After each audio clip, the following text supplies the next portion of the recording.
Hi అండి అందరికీ. చూడండి, ఇప్పుడు శనివారం కదా, కరెంట్ అయితే ఇప్పుడు 1 గంటకు అయితే వచ్చింది. అర్జెంట్ అని ఇప్పుడు తీసుకొని వచ్చినారు. రాత్రి 9 గంటలకల్లా ఇవ్వాలంట. చూడండి, ఒక్కొక్క చీర వచ్చేసి కనీసం అంటే 1000 రూపాయలైనా ఉంటుంది కదా.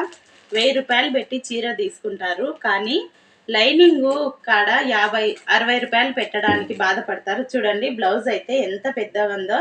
హ్యాండ్స్ చూడండి, 1 మీటర్ క్లాత్ అనేది సరిపోతుందా? ఎవరికైనా తెలిస్తే సరిపోతుందా లేదా అనేది కమెంట్ చేయండి.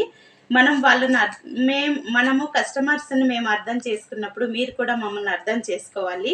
మారండి, అర్థం చేసుకోండి. లైనింగ్ కరెక్ట్గా ఇస్తేనే బ్లౌజ్ కూడా మేము కరెక్ట్గా మీకు నీట్గా ఫినిషింగ్ వచ్చేలా మేము కూడా కుట్టగలుగుతాము.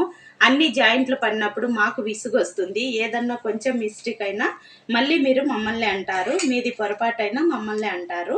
కానీ కస్టమర్స్ కూడా మారండి, మమ్మల్ని అర్థం చేసుకోండి. మా తక్కువ టైంలో అయినా కూడా 3 బ్లౌజులు నేను రాత్రి 9 గంటలకల్లా కుట్టి ఇవ్వాలంట. మరి నేను అర్థం చేసుకున్నాక మీరు కూడా మమ్మల్ని అర్థం చేసుకోవాలి కదా టైలర్స్ని. ప్లీజ్ అర్థం చేసుకోండి. ఈ వీడియో నచ్చితే ఒక లైక్ చేయండి. Thank you.